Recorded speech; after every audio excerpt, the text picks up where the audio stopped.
Good morning, everyone. I feel honored once again to coordinate the second day of peer-to-peer FTP program. Respected faculty members, yesterday on February 27, I'm pleased to inform you that 9 faculty members delivered their presentations on 9 different topics. And today, we are going to continue with more 6 presentations, including mine. Without breaking the continuity of the session, I, Dr. Iram Rizvi, hereby share my presentation. Okay, sir. So before I start my presentation, when we were given this topic about experiential learning, experiential and blended learning, the first thing that came across in my mind was that I would prepare some presentation on online learning or flip learning or many more things that when I searched in the internet. But then again that I came across one article that was published by an NGO, a newspaper report जो कि widely circulate भी हुआ था after Covid की, जिसमें उन्होंने ये कहा था इट वाज कि उसमें अप्रिशिएट किया गया था कि ऑनलाइन या जो ऑल्टरनेटिव मेथड्स ऑफ लर्निंग है कि वो बहुत बड़ा ट्रेंड पकड़ रहा है और the future of learning and teaching might be replaced by this alternative methods. एक चीज़ जो सब में ही वो भी स्ट्रगल कर रहे हैं और हम भी स्ट्रगल कर रहे हैं, और फिर मुझे लगा कि शायद एक ट्रेडिशनल अप्रोच, मतलब ये मेरे दिमाग में आया कि वहाँ वो फेस कर रहे हैं, दैट इज़ स्टूडेंट एंगेजमेंट, जो सर ने भी उसका सबसे पहले ये किया कि what we are struggling with. और दूसरा प्रॉब्लम क्या होता है कि वो स्टूडेंट एंगेजमेंट सिर्फ वहाँ पे स्ट्रगल कर रहे हैं कि जहाँ जब अपने वीडियोस या अपने ऑनलाइन सेशन में, but we as a teacher are struggling जब हमारे पास ह्यूज क्लासरूम सेटअप होता है, वहाँ पे बहुत डिफ़िकल्ट होती है. हम सोच के बहुत कुछ आते हैं कि हम ऐसे करेंगे, मेरे साथ हुआ कि मैं ऐसे करूँगी, मैं ये चीज़ करूँगी, बट कुछ ही हैं कि जो उसका रिस्पॉन्ड दे देते हैं. एंड जब आपके पास बहुत ज़्यादा स्टूडेंट होगा तब नहीं हो पाता. और दूसरा कि हम कॉलेज टीचर्स के साथ एक और चैलेंज है कि हमारे पास जो स्टूडेंट आते हैं दे आर स्लोली ग्रेजुएटिंग, जो उनकी अपनी एक स्पून फीडिंग वाली स्कूल लाइफ है, और वो यहाँ डायरेक्टली कॉलेज में आ जाते हैं.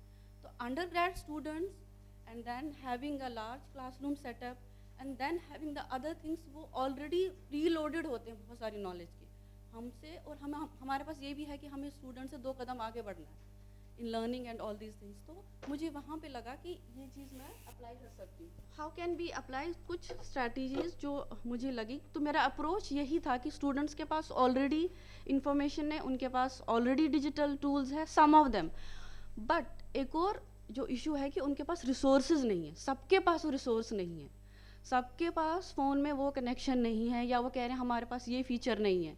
और दूसरा कि उनको कभी लगता है कि हमारे पास टाइम नहीं है, हमारे पास 2-3 चीज़ें, अब हम क्या करें. और उनके पास अदर मतलब चीज़ें भी हैं करने को. और नंबर 2, जितना भी हम टीचर्स, जितनी भी हम कोई भी टेक्निक्स हम यूज़ करते हैं कोई भी, तो वो सारी पेडागोगिक टेक्निक्स क्या होती है, वो एंड होती है हमारे लर्निंग आउटकम्स कि स्टूडेंट्स का लर्निंग द आउटकम क्या है, हम किस तरह से वो लें. और मोस्ट ऑफ इट हम वो करते हैं थ्रू रिफ्लेक्शंस. हम स्टूडेंट से रिफ्लेक्शंस लेते हैं. We do it every day कि जो मैंने कल टॉपिक पढ़ाया था क्या किसी को वो याद है या किसी को वो अंडरस्टैंडिंग है. सो मैंने भी अपना टॉपिक थोड़ा बहुत उसी पे रखा है कि रिफ्लेक्टिव मोड पे. एंड बहुत सारे मॉडल्स मैंने ऐसे देखे कि कौन कौन से गिब्स, ये बहुत ट्रेडिशनल है, कोब है, और नया जैस्पर जो इसी ब्लेंडेड पे ही है, शॉन मॉडल, ये सारे ही इंटरनेट और ब्लेंडेड मोड पे है. लेकिन फिर मुझे लगा कि जब ब्लेंडेड मोड में वो रिजल्ट नहीं है तो मैंने वापस एक ट्रेडिशनल, ऑल्दो मैंने इसको पूरा नहीं फॉलो किया है लेकिन थोड़ा बहुत मैंने इसको फोकस किया कि ताकि मेरी थिंकिंग में फोकस आ जाए. सो व्हाट आई डिड कि एक्सपीरियंशियल लर्निंग में वी ऑलरेडी नो दैट कि एक ट्रेडिशनल क्लासरूम सेटअप होता है, और दूसरा हम ऑल्टरनेटिव मेथड्स यूज़ करते हैं, ऑनलाइन होता है या वीडियो लेक्चर्स होते हैं. And then immediately we get the student feedback. और उन स्टूडेंट फीडबैक से हम क्या करते हैं, वो किस तरीके से होता है. सबसे पहले जो हम अपना ट्रेडिशनल जो असाइनमेंट्स है, असेसमेंट्स हैं, एंड देन उनकी हम ऑब्जर्व करते हैं उन्हें, उनकी रिफ्लेक्शन और उनकी लर्निंग कैसी हुई, किस तरीके से वो क्लास में उनमें चेंज आ गया उनके बिहेवियर में. तो in my own subject area I focused on social learning and individual learning. ये 2 अप्रोच मुझे थोड़े बहुत लगे कि मैंने किस तरह कैसे किया. और मतलब मुझे ये लगा कि जो मुझे कंफर्ट मुझे जिस चीज़ में लगा कि मैं ये शायद अप्लाई कर सकती हूँ कि यहाँ पर मैं थोड़ा बहुत बता सकती हूँ, तो पहले मैंने सोशल लर्निंग पे फोकस किया इंस्टेड ऑफ ग्रुप लर्निंग। मैंने क्या किया कि उनको सोशली, इस सोशल लर्निंग में ये एडवांटेज है कि ये नेसेसरी नहीं है कि आपने स्टूडेंट का बिहेवियर ही चेंज कर दिया, आपने एग्जैक्टली उसने वही रिफ्लेक्ट किया जो आप कहना चाहते, लेकिन उसने अपनी पेस पे वो किया। और ये ज़रूरी नहीं है कि वो टीचर से ही सीखे, वो कभी क्या करते हैं टीचर से नहीं बल्कि दूसरे स्टूडेंट से, जब दूसरा स्टूडेंट भी कुछ चीज़ों को फॉलो करता है या इनिशिएटिव लेता है तो वो उससे सीखता है। तो this was the concept of social learning. और इस पर्पस के लिए मैंने 3 एक्टिविटीज़ चूज़ की, बहुत ही ट्रेडिशनल है ये, जो हमने यूज़ भी की होंगी शायद।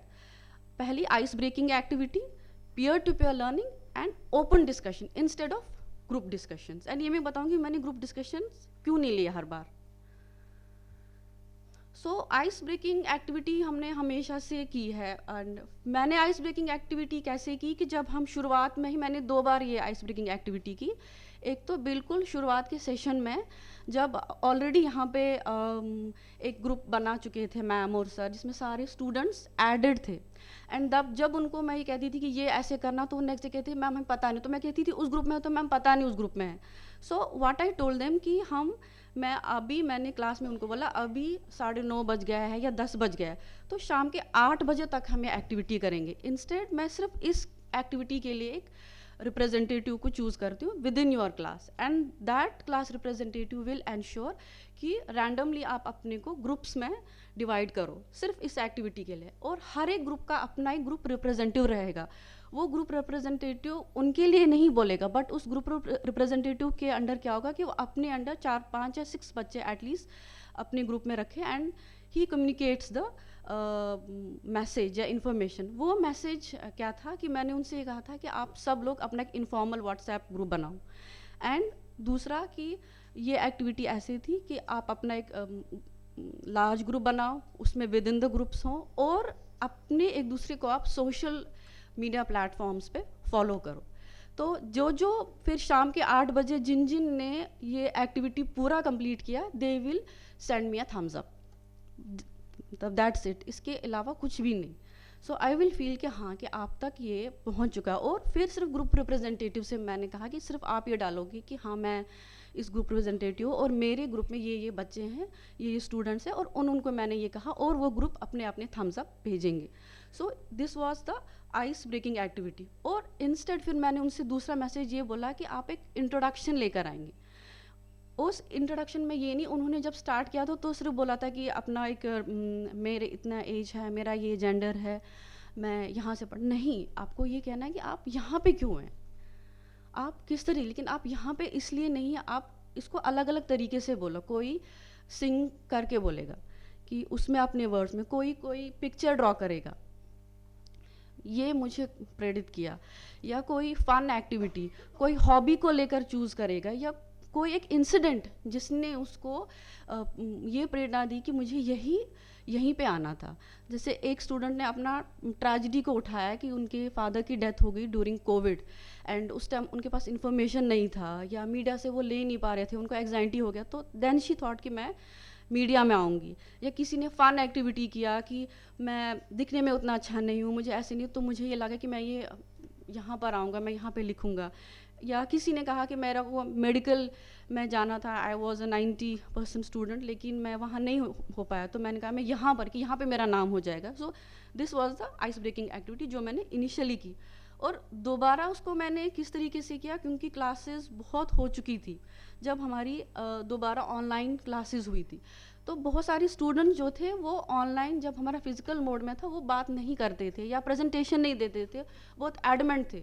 तो अगर उनको अपनी सीट भी बोलते थे बोलने को, तब भी नहीं बोल पाते। तो उसमें मैंने क्या किया कि आप सब प्रेजेंट हो, क्योंकि हम सब ने ये फेस किया जब ऑनलाइन मोड में होते थे कि स्टूडेंट अपना कैमरा शट डाउन करते थे और कहीं भी चले जाते थे, तो हमें फिर पता नहीं था कि वो रिस्पॉन्स ही नहीं। और कुछ स्टूडेंट ये बोलते थे मैम हमने तो पीपीटी देखी ही नहीं, क्योंकि जब हमारा ऑनलाइन क्लास हुआ था तो बहुत से बच्चों ने कहा मैम हम नहीं ऑनलाइन क्लास देंगे, हमें समझ नहीं आता, हमें नहीं पता पीपीटी का, हम यहाँ नहीं पढ़ पाते। तो फिर मैंने उनसे कहा, उन बच्चों का मैंने नाम लिख के रखा था, तो उनको मैंने कहा कि मैं भी अपना कैमरा नहीं ऑन कर रही हूँ, मैं ना अभी पहले पीपीटी अपनी ऑन कर रही हूँ। तो अब आप एक काम करो, जो मेरी पीपीटी में है आप इसको ये लाइंस 2-3 आप पढ़ो।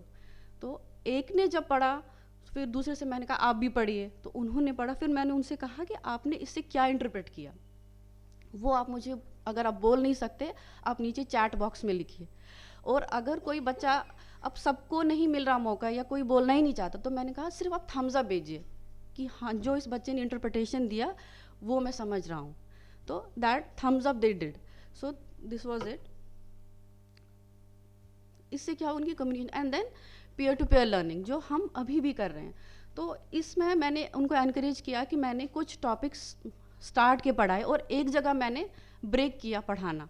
ये मैंने 2 टॉपिक्स में किया था, epochs in Indian history and Indian polity, कि जिस पे जहाँ पे मैंने ब्रेक किया। तो अब मैंने कहा कि आपने यहाँ तक Indian culture, in Indian civilisation and all these things को समझा। अब आप इपक्स का मैंने उनको रीडिंग मटेरियल दिया कि ये आप पढ़िए और अपने हिसाब से।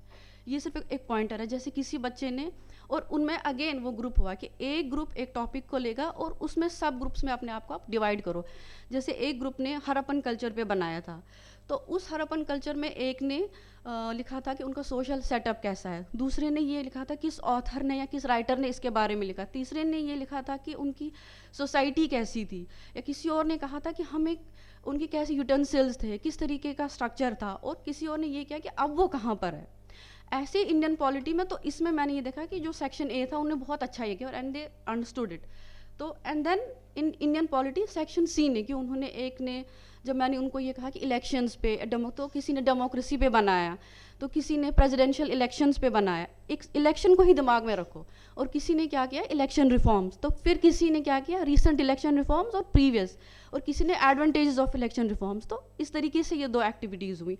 और ये मैं अपने आने वाले जो मैं टॉपिक पढ़ा रही हूँ ग्लोबल मीडिया, उसमें भी करूँगी, कि जहाँ पे मैं इंपीरियलिज्म, मैंने एक असाइनमेंट रखा है कि इंपीरियलिज्म के डिफरेंट फेसेट्स को वो फोकस करेंगे, कि what is militarism, what is imperialism, what is media imperialism, and what do they understand by soft power, कि एक ग्रुप अलग अलग को उसको बाइफरकेट करेगा, डिवाइड करेगा और छोटे छोटे टॉपिक्स पे फोकस करेगा। And then instead of group discussion मैंने ओपन डिस्कशंस लिए। अब ग्रुप डिस्कशन में क्या होता था कि जब ग्रुप डिस्कशन लिए तो 2 चीज़ें मैंने देखी, कि फिर ग्रुप डिस्कशन में वो आपस में एक रिप्रेजेंटेटिव चुन लेते थे कि बस यही बोलेगा, हमें बोलना ही नहीं, या तो उनकी आपस में ही कॉन्फ्लिक्ट शुरू हो जाते थे कि अगर एक ग्रुप ने, तो वो आपस में नहीं ये बोलना है। और तीसरा क्या हुआ कि अगर एक ग्रुप ने तीसरे ग्रुप ने बोला, तो और तीसरे ग्रुप ने अगर कुछ अच्छा बोला, तो ये वाले जो एग्जिस्टिंग ग्रुप्स है उसी को रिपीट करने लगते थे, और एक क्योस सा जनरेट हुआ। बट देन आई फेल्ट कि आप ओपनली जिसको जो आंसर देना आप वो बोलो और दूसरा उसके में बोलेगा। तो उससे ये हुआ कि कोई जजमेंट नहीं, कि किसी ने सही नहीं बोला, किसी ने गलत नहीं बोला, पर सब ने अपना ओपिनियन रखा। जब हम ये डिस्कस कर रहे थे पब्लिक हेल्थ के बारे में, what do they understand about it, और जब हमने मतलब डाइवर्सिटी या इंडियन एंड आर्ट फॉर्म्स, उस टाइम हमने ये ओपन डिस्कशन रखे थे।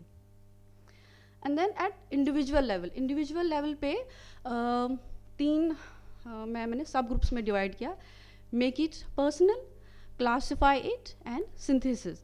तो मेक इट पर्सनल में कि उनके पर्सनल एक्सपीरियंसेस से, फॉर एग्जांपल जब मैंने उनको, ये 2 तरीके से हो सकता है, एक तो जब हम before the classroom and then after the classroom.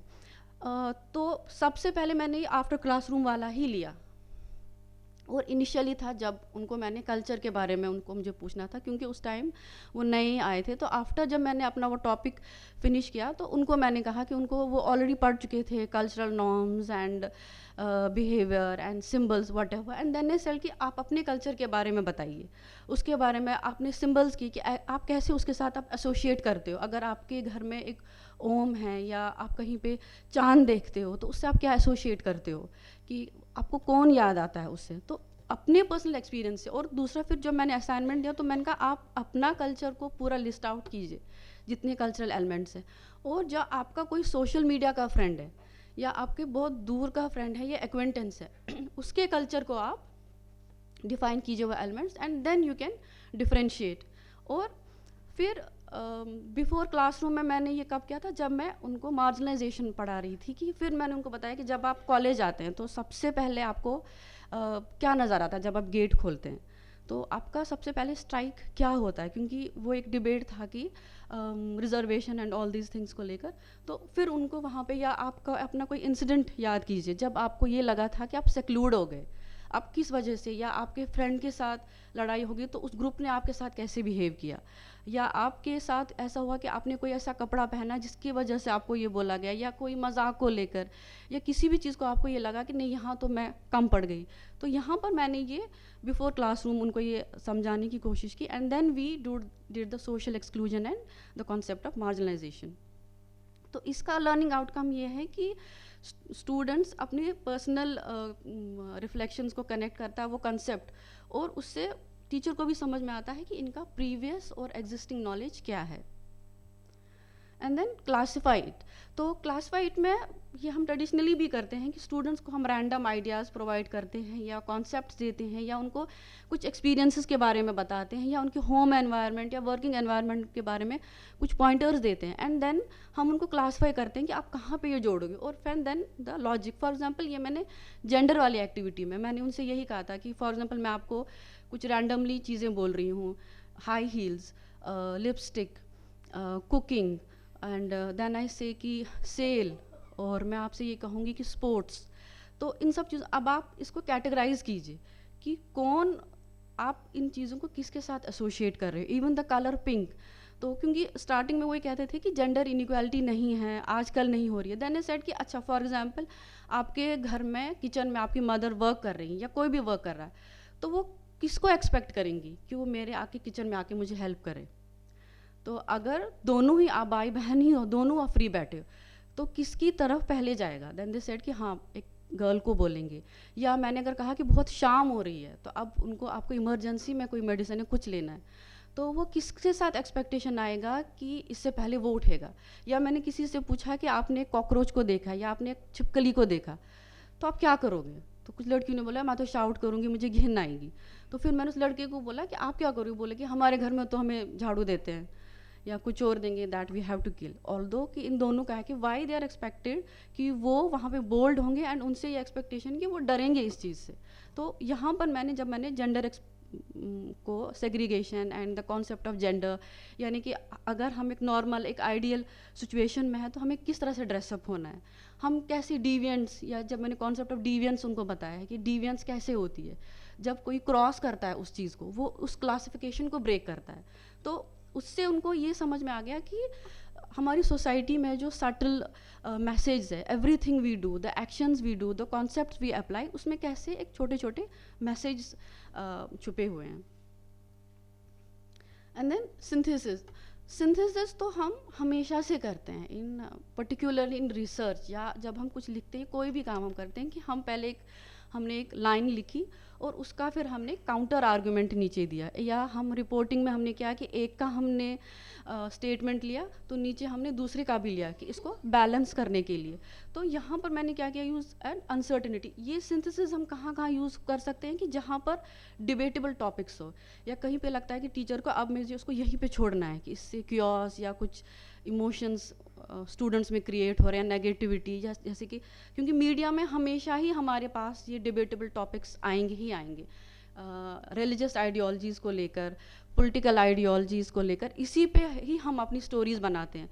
तो यहाँ पे टीचर ऐसे कर सकता है, जैसे मेरे साथ भी हुआ कि जब मैं उनको इंडियन फ्रीडम मूवमेंट के बारे में बता रही थी, एंड दे रियली फेल्ट कि आप हमें ये फ्रीडम फाइटर के बारे में मत बोलिए, आप महात्मा गांधी मत बोलिए, बस गांधी बोलिए। देन आई आस्क देम कि आप मुझे ये बताइए कि उन्होंने सिर्फ सॉल्ट लॉ बनाया और क्या किया उन्होंने।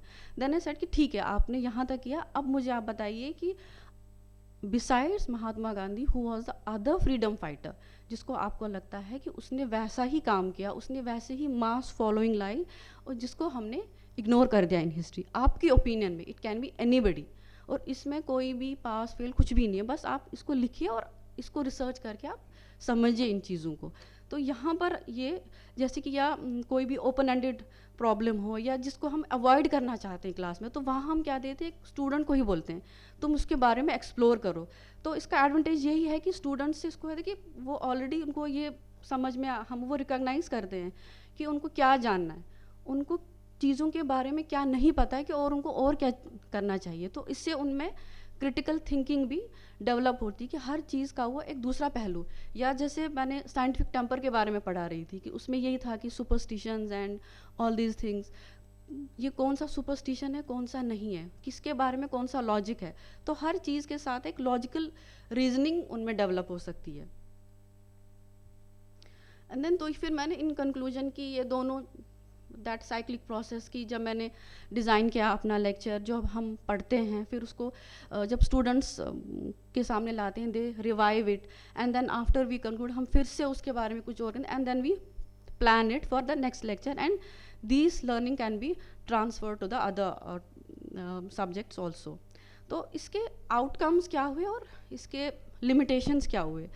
outcomes इसके ये थे कि better understanding of the course material, कि उनका कोर्स है क्या, दूसरा उनको broader concept of अपनी कम्युनिटी के बारे में, या उनको अपने ही स्किल्स और अपनी इंटरेस्ट के बारे में उनको पता चला, और इससे उनको क्या हेल्प हुआ, वो कोलैबोरेट कर पाएंगे विद डाइवर्स पीपल, और उनमें जो हम लाना चाहते हैं self confidence and communication skills. लेकिन इसकी एक लिमिटेशन जो मुझे ये लगी और मुझे हुआ बार बार कि ये सिर्फ फोकस करता है डायग्नोस्टिक असेसमेंट में, कि डायग्नोस्टिक असेसमेंट ये है कि आपने एक चैप्टर या आपने एक लेसन करा और उसी टाइम आपने उसका फीडबैक लिया, उसी टाइम आपने उसका समझ ली उसकी, तो ये सिर्फ डायग्नोस्टिक असेसमेंट के लिए मुझे लगा कि यहाँ पर थोड़ा इसका ये है कि और आगे क्या करना चाहिए, और ज़्यादातर और इसमें ये हमने किया कि हमने प्रेयर नॉलेज पे भी हमने भरोसा किया, या उस पर भी फोकस है उनके इंटरेस्ट और उनके एक्सपीरियंसेस को लेकर।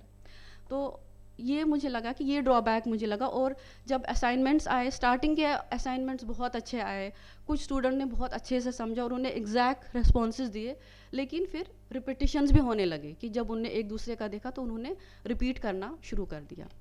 Thank you so much. क्या ये जो आप कर रही है स्टूडेंट्स के लिए इतना क्लियर होता है? Because that is important. अगर स्टूडेंट को समझ में नहीं आया है then it will be difficult for you to get the outcome, right? तो ये इसमें ये मॉडल आपने जो किया है एकदम मुझे तो ठीक लगा, क्योंकि मुझे ये सब आता नहीं है। नहीं तो सर मैंने बस नेम दिया उसको, हाँ, मतलब अपने दिमाग से मैंने नेम दिया उसको। और एक चीज जितना मुझे समझ में आता है कि again this is my personal thinking, कि हम जितना सिंपल शब्द को यूज करेंगे ना उतना समझने में ज्यादा अच्छा होगा। अच्छा, राइट? क्योंकि आधा शब्द तो इसमें मुझे ही नहीं पता है। तो कौन सा वाला? मैंने पहले ही बोला, मेरा नॉलेज के आगे के नहीं लगा हुआ, तो मेरे नॉलेज के आगे के मिसिंग है, इसलिए मेरा नॉलेज थोड़ा सा कम है। Right? What I am trying to say is it should be like even for student, क्योंकि हमने जो देखा है अभी जितने भी आप इंस्टीट्यूट में जाइए, जो स्टूडेंट्स होते हैं उनके डिफरेंट लेवल, एग्जैक्टली अंडरस्टैंडिंग। हाँ सर, इसीलिए यहाँ पे क्या हुआ कि जब इमिजिएटली वो एक्टिविटी या वो लेसन ख़त्म हुआ तो उस टाइम उनसे पूछा गया, तो वही था वो कि उनका इसका यही मैंने बताया कि इसका मुझे यही एक ड्रॉबैक लगा कि एक इंस्टेंट फीडबैक पे ही चला नेक्स्ट। फिर जो मैंने नेक्स्ट टॉपिक बनाया उनके वही वो जो मैंने डायग्नोस्टिक असेसमेंट लिया इंस्टेंट, उसके बाद वाला, अगर फॉर एग्जांपल मैंने उनको ये बताया ये एक्टिविटी, और उन्होंने एग्जैक्टली उस एक्टिविटी को मेरे सामने, जैसे एक स्टूडेंट का मैं बताऊंगी, उसने जो पहली वाली थी जो मैंने कहा कि आइस ब्रेकिंग वाली, उसमें मुझे 2-3 स्टूडेंट को तो अभी मुझे याद है कि ट्विंकल गर्ग, उसने एग्जैक्टली वही लिखा जो मैं बोलना चाह रही, लेकिन कुछ बच्चों ने कुछ भी नहीं, वो इरिटेट ही हो गए। वो लास्ट डे भी जब ख़त्म भी हो गया डेडलाइन, तब भी मुझसे बस पूछते रह गए कि आपने किया क्या था। This was it is a reality, ये हुआ भी था कि क्योंकि स्टूडेंट्स का अपना भी अंडरस्टैंडिंग लेवल है। अगेन हाँ, मतलब क्या बोलते हैं, छोटी मुंह बड़ी बात। नहीं सर, सी जब भी हम, एटलीस्ट मैं ये प्रैक्टिस करता हूँ, मैं जब क्लास लेता हूँ, राइट, मैं पढ़ाते पढ़ाते मैं देखता हूँ स्टूडेंट्स के एक्सप्रेशन, हाँ, ऑब्जर्वेशन सर, मैंने इसमें ये कहा कि ऑब्जर्वेशन। जैसे मुझे लगता है कि नहीं ये लोग बोर होने लगे, मैं टॉपिक चेंज कर देता हूँ, फिर उनको एंगेज करता हूँ। राइट? एंड आई कांटेक्ट, आप जितने देर तक प्रेजेंटेशन किए आप मेरे तरफ देखते रहे। मैम सवाल ये है कि as a teacher, as an educator, how we can deal better in when we are teaching some very sensitive topic. जैसे आपने कुछ अभी सेंसिटिव टॉपिक डिस्कस किए, दैट व्हाई महात्मा गांधी या फिर सिर्फ गांधी, तो इसको मतलब because it sometimes it's very हाँ, difficult for me ये to मेरे साथ discuss भी हुआ। things Every like time it that. happened, So हाँ। what is the right way and what is the right strategy as a teacher I can apply when I'm teaching a sensitive topic? हाँ sir, so what we do is कि ये मैंने इसके बारे में थोड़ा बहुत पढ़ा भी था, क्योंकि उस टाइम तो मैं शायद मैंने मैम से तो मैं मतलब पूछी कि ऐसे ऐसे हुआ क्या करें। तो फिर मैंने खुद भी रिसर्च किया कि आप एक उनके लिए आप, क्योंकि ये होता है कि जहाँ पे टीचर का कंसेंसस होता है वहाँ स्टूडेंट्स का नहीं हो पाता है कई सारी जगहों, क्योंकि हमारी अपनी अपनी आइडियोलॉजीज़ होती हैं या हमारे अपने अपने प्रैक्टिसेस होते हैं। तो वहाँ पर आपने एक अनसर्टिनिटी क्रिएट की कि आपने उन्हें बोला कि अब आपके इस बारे में क्या सोचना है, मैंने तो यहाँ तक मैं पहुँच गई, अब इसके बारे में आप अपनी ओपिनियन बताइए कि एग्जैक्टली इसका क्या और हो सकता है, कि इसका एक ऑल्टरनेटिव सोल्यूशन क्या हो सकता है, हम ऑल्टरनेटिवली इसको कैसे सोचेंगे, या अगर ये चीज़ है कि आपकी ओपिनियन में ये कहाँ तक सही है, या आपको क्या लगता है कि कोई और ऐसा इंसान कैसा था, या अगर हम इस चीज़ को इसके साथ एसोशिएट करेंगे तो क्या आउटकम होता है।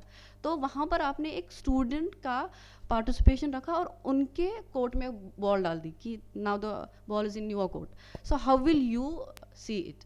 अगर आपके ये सिचुएशन देंगे, या कहीं पे ये हुआ कि उन्होंने उनको, जब मैंने यही पूछा था कि आप कॉलेज आ रहे हैं तो आपको क्या लगा कि यहाँ पे सबसे पहले आपको क्या नज़र आया, तो उन्होंने कहा डीएमई बोर्ड, किसी ने कहा कि मैम मुझे वो गमला नज़र आया, मुझे वो नज़र आया।